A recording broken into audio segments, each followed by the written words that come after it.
ఆశ్రయదీవేనా ప్రయాసపడి సమస్త జనులకు విశ్రాంతినిచ్చే దీవెనా దుఃఖిత పీడిత నిరాధారులకు ఆశ్రయదీవేనా అనుదిన రక్షణ సువార్తనందించు పరమ నివేదనా అనుదిన రక్షణ సువార్తనందించు పరమ నివేదనా యేసయ్య దీవెనా యేసయ్య దీవెనా యేసయ్య దీవెనా యేసయ్య దీవెనా.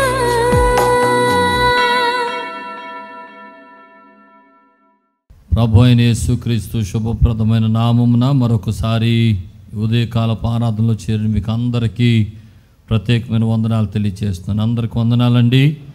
దేవుడు అందరినీ ఆశీర్వదించునుగాక. ప్రభువే మనతో మాట్లాడి ఆయన నామమునకు మాత్రమే మహిమనుందునుగాక. ఆమెన్. మనుషులు తగ్గించబడాలి, యేసయ్య హెచ్చించబడాలి. ఆమెన్. ఎన్నిసార్లు చెప్పినా ఒకటే మాట, సమస్త మహిమ ఘనత ప్రభావములు యేసయ్యకు మాత్రమే చెల్లునుగాక. ఆమెన్. హల్లెలూయా. 2వ కొరింథీయులకు రాసిన పత్రిక 5వ అధ్యాయం 17 చదువుదామా? కాగా ఎవడైనను క్రీస్తు నందు ఉన్న ఎడల వాడు నూతన సృష్టి, పాతవి గతించెను, ఇదిగో క్రొత్తవాయెను. అందరూ చదవండి ఒకసారి గట్టిగా. ఎవడైనను క్రీస్తు నందున్న ఎడల వాడు నూతన సృష్టి, పాతవి గతించెను, ఇదిగో సమస్తమును క్రొత్తవాయెను. దేవునికి స్తోత్ర. ఈ మాటకు అర్థం మీకు నేను చెప్పక్కర్లేకుండా అర్థమైపోయింది కదా. సరే, ఒక్కొక్క లైన్లో నుండి వద్దాం. కాగా ఎవడైనను అంటే అర్థం ఏంటి? ఎవడైనను అంటే అర్థం ఏంటంటే ఎంత ఘోర పాపాత్ములైనను. అర్థమైందా? అపోస్తుడైన పౌలు తన జీవితం మారిన తర్వాత ఒక సాక్ష్యాన్ని చెప్తాడు. ఇదిగో పూర్వము నేను దోషకుడను అయినా సరే, హింసకుడను అయినా సరే, హానికరుడను అయినా సరే. అర్థమైందా? మన జీవితంలో దోషకులమైన మీరు ఎవరైనా సరే, కాగా ఎవడైనను ఎంత ఘోర పాపాత్ముడైనా, హింసకుడైనా, దోషకుడైనా, హానికరుడైనా, హత్యలు చేసేవాడైనా, ఎలాంటి వాడైనా సరే, కాగా ఎవడైనను తర్వాత లైన్ క్రీస్తు నందు ఉన్న ఎడల. చెప్పండి మాట. పూర్వం నువ్వు ఎవరైనా కావచ్చు, కానీ క్రీస్తులోనికి వచ్చేస్తే, క్రీస్తు నందు ఉంటే, క్రీస్తు నందున్న వ్యక్తిగా మార్చబడితే, ఎవడైనను క్రీస్తు నందు ఉన్న ఎడల తర్వాత లైన్ వాడు నూతన సృష్టి. చెప్పండి గట్టిగా. ఒకప్పుడు నువ్వు ఏదైనా కావచ్చు, కానీ క్రీస్తులోకి వచ్చిన తర్వాత నీవు నూతన సృష్టి. నూతన సృష్టి. ఇంకా దానికి క్లారిటీ ఇస్తూ ఇంకో మాట చెప్పాడు, పాతవి గతించిపోయినాయి, ఇదిగో చెప్పండి గట్టిగా క్రొత్తవాయెను. దేవునికి స్తోత్రం. చెప్పాలి హల్లెలూయా. ఇది ఒక నిజమైన క్రైస్తవుడికి సాక్ష్యం, ఒక నిజమైన విశ్వాసి పొందాల్సిన సాక్ష్యం. నువ్వు నిజమైన క్రైస్తవుడివో కాదో, నిజమైన విశ్వాసవో కాదో, నిజమైన యేసయ్య బిడ్డవో కాదో, నిజంగా రక్షణ పొందిన వ్యక్తివో కాదో, నీకు తెలియాలంటే ఈ ఒక్క వచనాన్ని పెట్టుకుని టెస్ట్ చేసుకోండి. ఈ ఒక్క వచనాన్ని మనకు అన్వయించుకొని మాట్లాడుకోండి ఒకసారి. ఈ ఒక్క వచనాన్ని మనం నెరవేర్చిన వారం అయితేనే మనం నిజమైన క్రైస్తవులం, క్రీస్తునందున్న వారం. క్రైస్తవుడు అనే మాటకు అర్థం ఏంటో తెలుసా? క్రీస్తువాడు అని అర్థం. క్రైస్తవుడు అంటే అర్థం ఏంటో చెప్పండి. క్రీస్తువాడు. క్రైస్తవుడు అంటే క్రీస్తుని కలిగిన వాడు, క్రీస్తులో ఉన్నవాడు, క్రీస్తును అనుభవించేవాడు, క్రీస్తు వాడు. స్తోత్రం కలుగును గాక.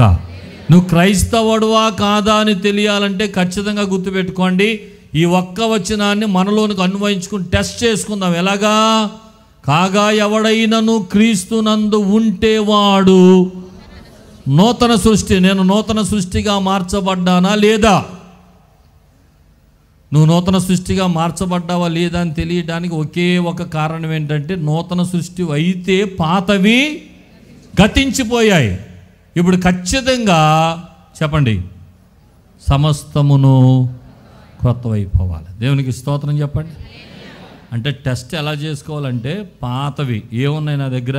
ఒకప్పుడు నేను బూతులు మాట్లాడేవాడిని, ఒకప్పుడు నేను దొంగతనాలు చేసేవాడిని, ఒకప్పుడు నేను అబద్ధాలు మాట్లాడేవాడిని, ఒకప్పుడు నేను త్రాగేవాడిని, ఒకప్పుడు నేను వ్యభిచారం చేసేవాడిని, ఒకప్పుడు నా పాప జీవితం ఇలాంటిది. సరే, పాతవి గతించిపోవాలి. ఎప్పుడు? క్రీస్తునందు వస్తే. పాతవి గతించిపోయాయా లేదా? మందిరానికి రావటం నూతన సృష్టి కాదు, పాటలు పాడడం నూతన సృష్టి కాదు, ఏమంటే చప్పట్లు కొట్టడం నూతన సృష్టి కాదు, కీర్తనలు చదవడం, ఆరాధన చేయడం, వాక్యం వినడం నూతన సృష్టి కాదు. నూతన సృష్టి అంటే ఏంటో తెలుసా? పాతవి, ఇదివరకు మాట్లాడిన బూతులు మళ్ళా మాట్లాడితే నువ్వు నూతన సృష్టివి కాదు. ఎక్కడికి వచ్చి చక్కగా భజన చేస్తూ చప్పడగొట్టు పాట పాడుతున్నావు, ఇంటికి వెళ్ళి సినిమా పాటలు పాడేవాడికి నూతన సృష్టి కాదు. నూతన సృష్టి అంటే ఒకప్పుడు సినిమా పాటలు పాడావు, ఒకప్పుడు సినిమాలు చూసావు, ఒకప్పుడు సీరియల్స్ చూసావు, ఒకప్పుడు దేవునికి విరోధమైన కార్యాలు చేశావు. క్రీస్తు నందు వచ్చిన తర్వాత వాటన్నిటికీ స్వస్తి పలికేశావు. ఇక వాటి జోలికి వెళ్ళట్లేదు.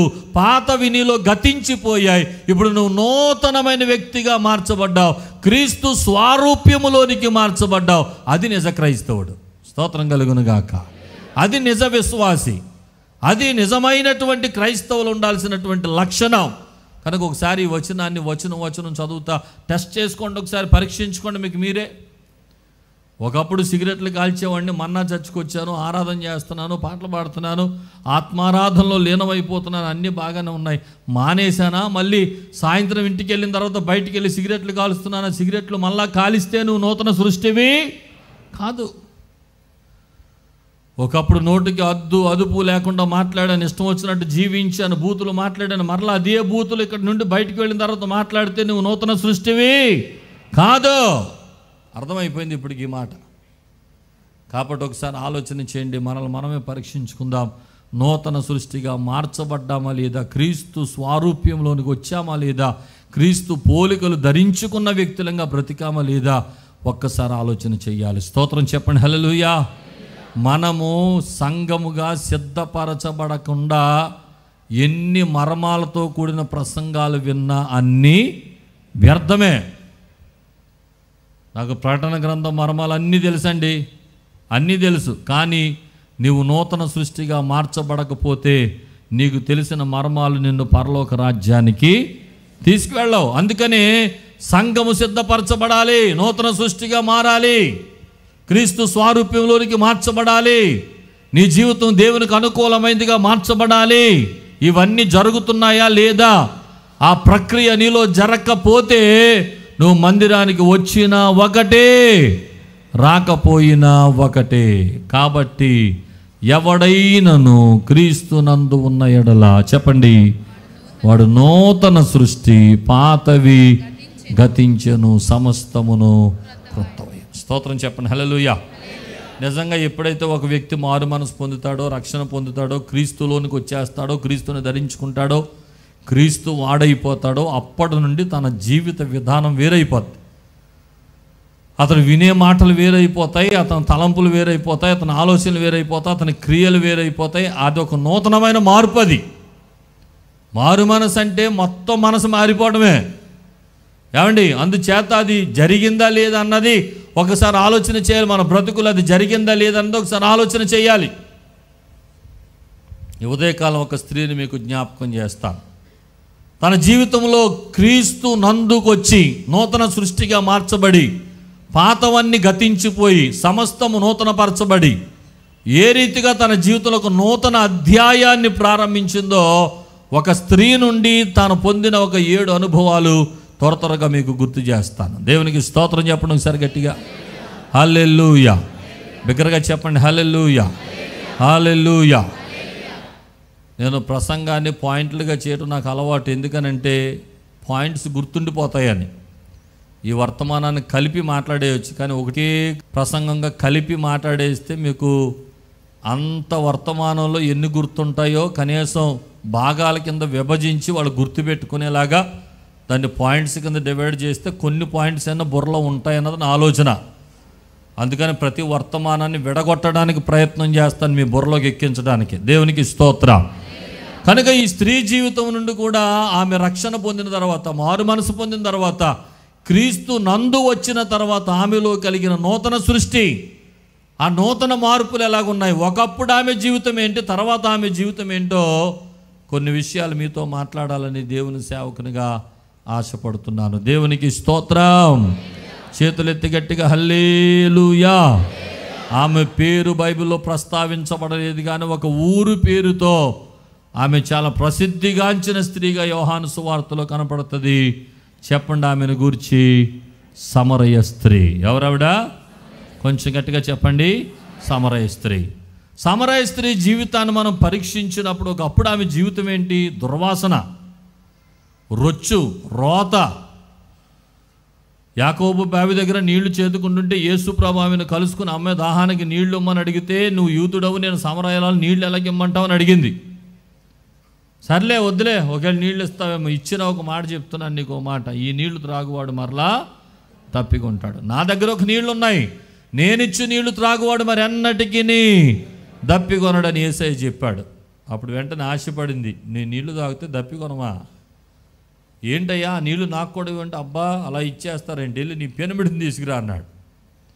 వెంటనే నోట నుండి వచ్చిన మొదటి అబద్ధం ఏంటంటే, నాకు పెనుమిటి లేడు. అన్నీ ఎరిగిన దేవుడు, ఆయన అన్నీ చూచుచున్న దేవుడు వెంటనే చెప్పాడు, నీకు ఒక్క పెనిమిటి కాదు, ఎంతమంది ఉన్నారు? దౌర్భాగ్యురాలు నువ్వు.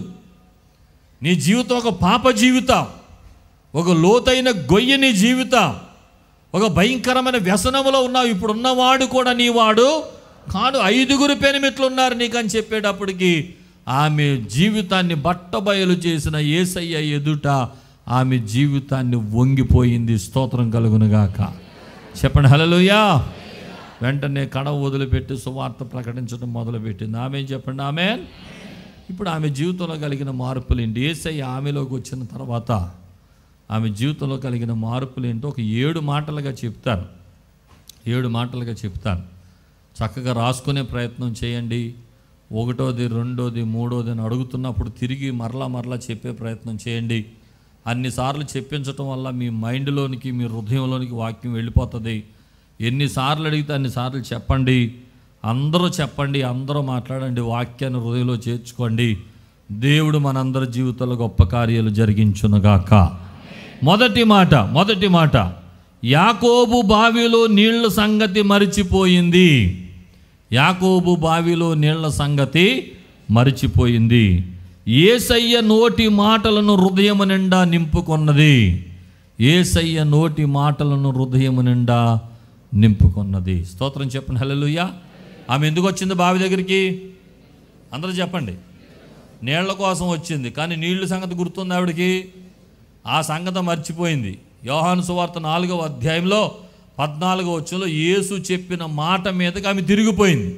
ఏమని చెప్పాడు యేసయ్య? నేనిచ్చు నీళ్లు త్రాగువాడు ఎప్పుడునో దప్పికొనడు, నేను వానికిచ్చు నీళ్లు నిత్య జీవమునకై వానిలో ఊరెడి నీటి బుగ్గగా ఉండునని ఆమెతో చెప్పెను. స్తోత్రం చెప్పండి హల్లెలూయా. గట్టిగా చెప్పండి హల్లెలూయా. ఇదిగో నేనిచ్చు నీళ్లు త్రాగువాడు ఎప్పటికీ దప్పికొనడు. అంతే, కడ వదిలిపెట్టేసింది, కొండ వదిలిపెట్టేసింది. యేసు మాటల వైపు ఆమె ఆకర్షితురాలైపోయింది. స్తోత్రం చెప్పండి. ఆమె భౌతిక దాహంతో వచ్చింది, ఆత్మ సంబంధమైన దాహాన్ని తీర్చుకుంది. ఆమె చెప్పండి. యాకోబు బావిలో నీళ్ల సంగతి మర్చిపోయింది. యేసు నోట నుండి వచ్చు మాటలతో తన హృదయాన్ని నింపుకుంది. ఆమె చెప్పండి. ఈ మాట ఏం తెలియజేస్తుందంటే, ఆమె ఒక పని మీద వచ్చింది, ఇంకో పని జరిగింది. భౌతికమైన కుండతో వచ్చింది, ఆత్మ సంబంధమైన దాహము తీర్చుకుని వెళ్ళింది. యాకోబు ఓటల కోసం వచ్చింది, యేసయ్య ఓటలతో నింపబడి వెళ్ళింది. స్తోత్రం చెప్పండి హల్లెలూయా. మారు మనసు పొందే ప్రతి ఒక్కరు గుర్తుపెట్టుకోండి, నువ్వే పని మీదైనా ఉండొచ్చు, కానీ యేసు నీలోకి వచ్చాక యేసే నీ పనిగా మారిపోవాలి. ఆమేన్ చెప్పండి హల్లెలూయా. నువ్వెన్ని బాధ్యతలైనా పట్టుకుని రావచ్చు, ఏ ఉద్దేశంతోనైనా రావచ్చు, నీళ్లు చేతుకుంటాకు రావచ్చు, నీ ఉద్యోగం కోసం రావచ్చు, నీ వ్యాపారం కోసం రావచ్చు, నీ యొక్క బ్రతుకు కోసం రావచ్చు, నీ బ్రతుకు తెరువు కోసం రావచ్చు. ఏదైనా సరే నువ్వెందుకు వచ్చావన్న సంగతి ప్రక్కన పెట్టి, కానీ యేసు నీలోకి వచ్చిన తర్వాత అదంతా మర్చిపోయి యేసు మాటలతో నీ గుండెలు నింపుకొని ఆత్మీయమైన అనుభవాల్లోనికి వెళ్ళిపోవాలి. హల్లెలూయా హల్లెలూయా. నీళ్ళంటే ఏంటి? వాక్యమే. నేనిచ్చు నీళ్ళని వేసే మాట్లాడాడే, నేనిచ్చు నీళ్ళంటే అర్థం ఏంటి? వాక్యమే. వాక్యాన్ని నీళ్ళతో పోల్చి చాలా చోట్ల మాట్లాడతాడు. మనకు తెలుసు, 1 కీర్తనలో దుష్టుల ఆలోచన చొప్పున నడువక పాపుల మార్గం నిలువక అపహాసకులు కూర్చుండు చోటున కూర్చుంటకి యెహోవా ధర్మశాస్త్రమందు ఆనందించు దివారాత్రములు దాన్ని ధ్యానించువాడు అతడు నీటి కాలువల యారను నాటబడినదై ఆకువాడక తన కాలమందు ఫలమిచ్చు. ఎవరు నీటి కాలువల యారను నాటబడిన చెట్టులాగా ఉండేవాళ్ళు? ఎవరు? దివారాత్రములు దానిని ధ్యానించేవాడు, వాక్యాన్ని వినేవాడు, వాక్యాన్ని ధ్యానించేవాడు, వాక్యాన్ని అర్థం చేసుకునేవాడు.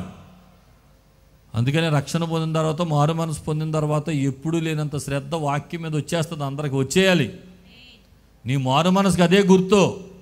ఇక బైబిల్ తరచుగా చదువుతూ ఉంటావు, యూట్యూబ్లో వర్తమానాలు వింటూ ఉంటావు, టీవీలో వర్తమానాలు వింటూ ఉంటావు, ఎవరు చెప్పిన మాటలు వింటూ ఉంటావు, దేవుని వాక్యం నీ గుండెల్లోకి వెళ్ళిపోతూ ఉంటుంది. వెళ్ళాలి. నువ్వు మార్పు చెందావు, నూతన సృష్టిగా మార్చబడ్డావని చెప్పడానికి మొదటి గుర్తే అది. ఇక ఎప్పుడు గడపనంత సమయం దేవుని మాటతో గడుపుతాం, దేవుని యొక్క వాక్యంతో గడుపుతాం, ఆయన వాక్యం మీద నిలబడిపోతాం. మనుషుడు రొట్టె వలన కాదు కానీ దేవుని నోట నుండి వచ్చు ప్రతి మాట వలన బ్రతుకుతాడు. స్తోత్రం కలుగును గాక. హల్లెలూయా. ఆమె కూడా ఆ యొక్క వచ్చినటువంటి నీళ్ల సంగతి మర్చిపోయి ఏమంటే వాక్యం అనబడిన నీళ్లు త్రాగటం ప్రారంభించింది. దేవునికి స్తోత్రం. మందిరానికి ఎన్నో ఆశలతో వస్తావు, ఈ బావి దగ్గరికి ఎన్నో ఆశలతో వస్తావు. నా అవసరాలు తీర్చబడాలి, నాకు వేరే నీళ్లు, ఉద్యోగం అనే నీళ్లు, వ్యాపారం అనే నీళ్లు, ఇంకా చదువు అనే నీళ్లు, ఏదోడు తోడుకుంటాకు వస్తావు. కానీ ఇక్కడికి వచ్చి యేసయ్య మాట్లాడిన తర్వాత ఆ నీళ్ల సంగతి మర్చిపో. వాక్యం అనబడి నీళ్లు త్రాగగలిగినంత త్రాగి అది నిత్య జీవంలోనికి మనల్ని నడిపిస్తుంది. స్తోత్రం కలుగును గాక. చెప్పండి హల్లెలూయా. ప్రభు చెప్పాడు, నా నీతిని రాజ్యాన్ని మొదట వెతికితే మీకు కావలసినవన్నీ నేను మీకు అనుగ్రహిస్తాను. రక్షణ పొందిన తర్వాత యేసుని వెతకాలి, నీతిని వెతకాలి, రాజ్యాన్ని వెతకాలి, ఆయన వాక్యాన్ని వెతకాలి, ఆయనలో పరిపూర్ణం కావాలి. అలాంటి వాక్య సందేశాలతో నీ గుండెలు నింపబడాలి. ఎప్పుడైతే అలాంటి ఆధ్యాత్మిక చింతనలోనికి వస్తావో ఖచ్చితంగా ప్రభువు నీతో ఉంటాడు అనే మాటను జ్ఞాపకం చేస్తున్నాను. స్తోత్రం కలుగును గాక. ఒకటి చెప్పండి, యాకోబు బావిలో నీళ్ల సంగతి మర్చిపోయింది, యేసయ్య నోటి మాటలతో హృదయాన్ని నింపుకుంది. మరలా చెప్పండి, యాకోబు బావి దగ్గర నీళ్ల సంగతి మర్చిపోయింది, యేసయ్య నోటి మాటలతో హృదయాన్ని నింపుకుంది. ఆమెన్ చెప్పండి. ఆమెన్. రెండవ మాట, ఆ స్త్రీ తన పాత్రను విడిచిపెట్టింది, తానే ఒక పాత్రగా మారిపోయింది. స్తోత్రం చెప్పండి. ఏం పట్టుకొచ్చింది? ఆమె చేతిలో ఒక కొండ పట్టుకొచ్చి, ఒక పాత్ర పట్టుకొచ్చి, పాత్ర వదిలేసింది. 28వ వచనం చదువుదా. యోహాను సువార్త 4వ అధ్యాయం 28వ వచనం. ఆ స్త్రీ తన కొండను విడిచిపెట్టి ఊరిలోనికి వెళ్ళి మీరు వచ్చి నేను చేసినవన్నీ నాతో చెప్పిన మనుషుని చూడుడి, ఈయన క్రీస్తు కాడా అని ఆ ఊరి వారితో చెప్పగా. స్తోత్రం చెప్పండి హల్లెలూయా. ఆమె చేతిలో ఉన్న పాత్రను ప్రక్కన పెట్టింది. ఆమె క్రీస్తు కొరకు ఒక పాత్రగా మారిపోయింది. ఆమెన్ చెప్పండి హల్లెలూయా. లోకంలో ఉన్నంతకాలం ఎన్నో పాత్రలు పోషిస్తాం, ఎన్నో రకరకాలైన పాత్రలు మన జీవితంలో పనిచేస్తూ ఉంటాయి. ఎన్నో రకరకాలైన పాత్రలు పోషించే వ్యక్తులైన క్రీస్తులోకి వచ్చిన తర్వాత క్రీస్తు కొరకు ఒక పాత్రగా మారిపోవాలి. యజమానుడు వాడుకొనుటకు అర్హమైన పాత్రగా మనం ఉండాలి. ఆమె చెప్పండి. 2 తిమోతికి రాసిన పత్రిక 2వ అధ్యాయం 21వ వచనం, ఎవడైనను వీటిలో చేరక తన్ను తాను పవిత్రపరచుకుని ఎడల వాడు పరిశుద్ధపరచబడి యజమానుడు వాడుకొనుటకు అర్హమై ప్రతి సత్కార్యమునకును సిద్ధపరచబడి ఘనత నిమిత్తమైన పాత్ర అయ్యుండును. దేవునికి స్తోత్రం చెప్పండి. యజమానుడు వాడుకొనుటకు ఎలాంటి పాత్రగా ఉండాలి? ఘనమైన పాత్రగా ఉండాలి. స్తోత్రం చెప్పండి. హల్లెలూయా. ఈ రోజున రెండవ మాటగా ఒక మాట ఆలోచన చేయి. క్రీస్తు కొరకు నీ పాత్ర ఏమిటి? క్రీస్తు కొరకు నీ పాత్ర ఏమిటి? ఇదివరకు నువ్వు పోషించిన పాత్రలు చాలా ఉన్నాయి.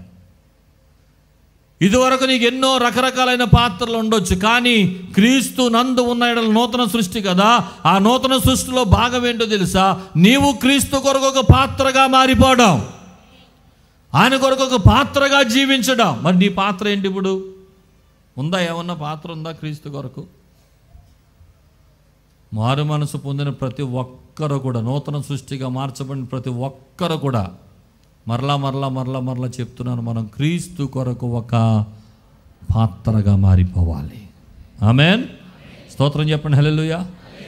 మన చేతిలో ఉన్న పాత్రలు పక్కన పెట్టాలి. ఆమేన్. ఆమె తెచ్చుకున్న పాత్ర పక్కన పెట్టేసింది, వదిలేసింది. ఆమె ఒక పాత్రగా మారిపోయింది. హల్లెలూయా, హల్లెలూయా. కాబట్టి ఆధ్యాత్మిక జీవితంలో ఇవన్నీ కూడా మనలో కనపడాల్సిన అనుభవాలు. ఒకటి, బావి దగ్గరికి ఎందుకు వచ్చిందో ఆ సంగతి మర్చిపోయింది. యేసయ్య నోటి మాటలతో 2 హృదయాన్ని నింపుకుంది. ఏమంటే మనం ఏమే పనుల మీద వస్తామో అన్నీ మర్చిపోండి, యేసయ్య మాటలతో గుండెల్ని నింపేసుకోండి. అది క్రీస్తు నందున్న వాడి మొదటి లక్షణం. రెండవది ఏంటో తెలుసా? ఆమె తెచ్చిన పాత్ర ప్రక్కన పెట్టింది. ఆమె క్రీస్తు కొరకు ఒక పాత్రగా మారిపోయింది. క్రీస్తు నందుకు వస్తే నూతన సృష్టి.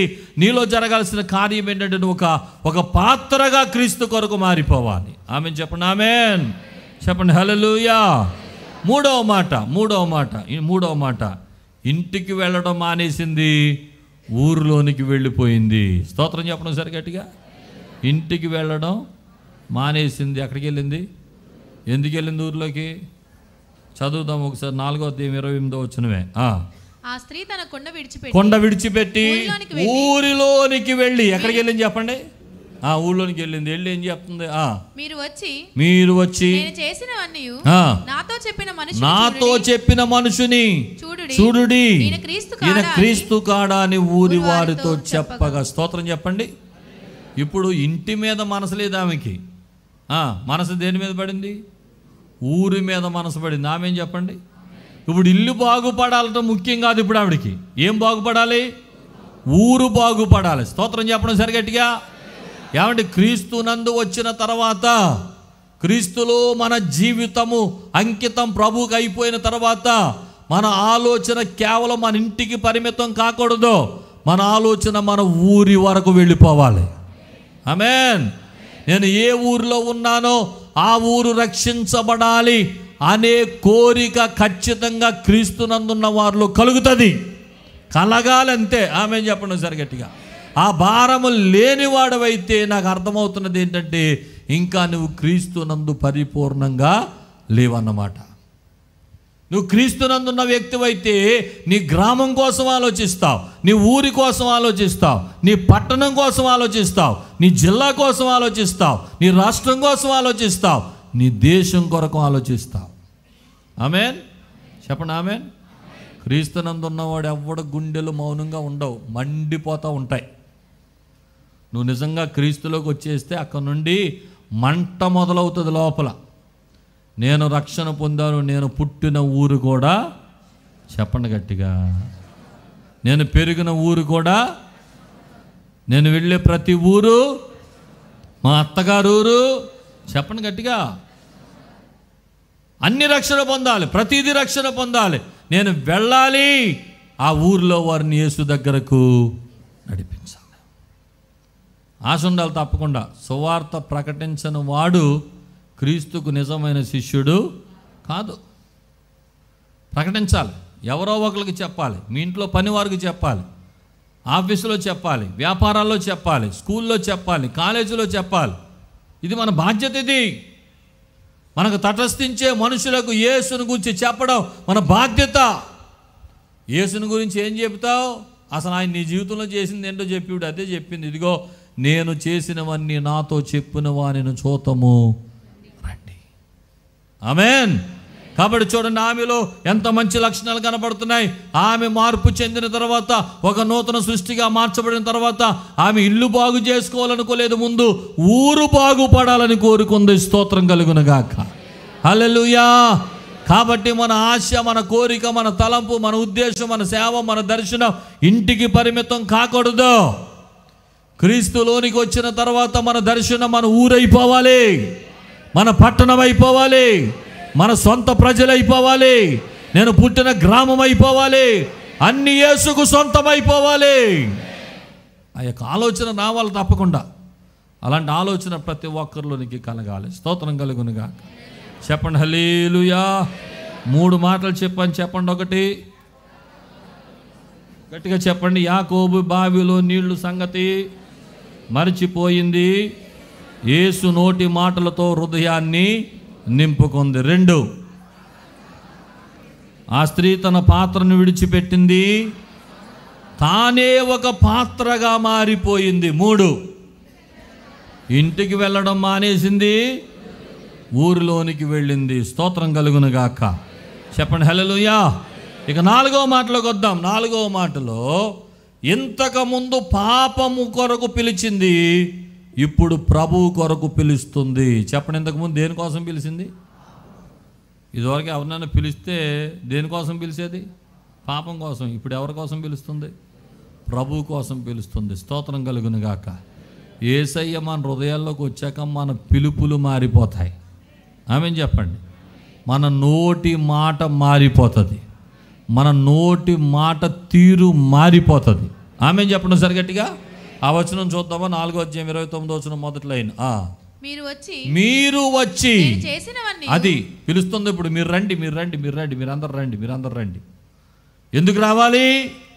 నేను చేసినవన్నీ నాతో చెప్పిన మనిషిని చూడటానికి రండి. ఇదివరకు ఆ స్త్రీ రోడ్డు మీద నడిస్తే ఎవరిని పిలిచేదో, ఎందుకు పిలిచేదో, ఏ పాపం వచ్చేదో, ఏ ఘోరమైన పరిస్థితులు వచ్చాయో. కానీ ఇప్పుడు ఆమె నడుస్తుంటే ఆమె మాటలో, ఆమె చూపులో, ఆమె క్రియల్లో పరిపూర్ణమైన మార్పును ప్రజలు గమనించగలుగుతున్నారు. స్తోత్రం చెప్పండి.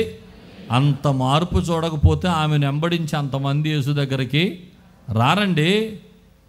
మరలా చెప్తున్నాను, రక్షణ పొందిన తర్వాత, మారు మనసు పొందిన తర్వాత మన పరిస్థితి మారిపోవాలి, మన చూపు మారిపోవాలి, మన తలంపులు మారిపోవాలి, మన ఆలోచనలు మారిపోవాలి, మన క్రియలు మారిపోవాలి, ఎదుటి వారితో సంభాషించే సంభాషణ కూడా మారిపోవాలి. ఆమేన్ చెప్పండి. మారు మనసు పొందిన ముందు అలాగే మాట్లాడి, రక్షణ పొందిన తర్వాత కూడా నువ్వు అలాగే మాట్లాడితే ఇంకా నీవు నూతన సృష్టివి కాలేదు, నువ్వు ఇంకా క్రీస్తు నందున్న వ్యక్తివి కాదన్నమాట. అర్థమవుతుందా? అందుకని రక్షణ పొందిన తర్వాత, మారు మనసు పొందిన తర్వాత బాగా గుర్తుపెట్టుకోండి, మన మాట సంపూర్ణంగా మారిపోవాలి. మన పిలుపులో అవతల వాడికి గౌరవం కలగాలి. మన పిలుపులో అవతల వాడికి ఏం కలగాలి? గౌరవం కలగాలి. అమ్మో దేవుని బిడ్డ పిలుస్తున్నాడు అనాలి. ఒక మాటలో చెప్పాలంటే నీలో అలాంటి గౌరవాన్ని ప్రజలు చూడాలి అంటే నీవు సంపూర్ణంగా యేసులాగా మారిపోవాలి. సంపూర్ణంగా యేసులాగా మారిపోవాలి. మా చిరునామా పాస్టర్ ఎం జ్యోతిరాజు, శాంతినగర్, ఏలూరు 534007, పశ్చిమ గోదావరి జిల్లా, Andhra Pradesh. Our address: pastor M Jyothiraju, Shantinagar, Eluru 534007, west Godavari district, Andhra Pradesh. మా ఫోన్ నంబర్లు 8008777333 మరియు 8008 777 444.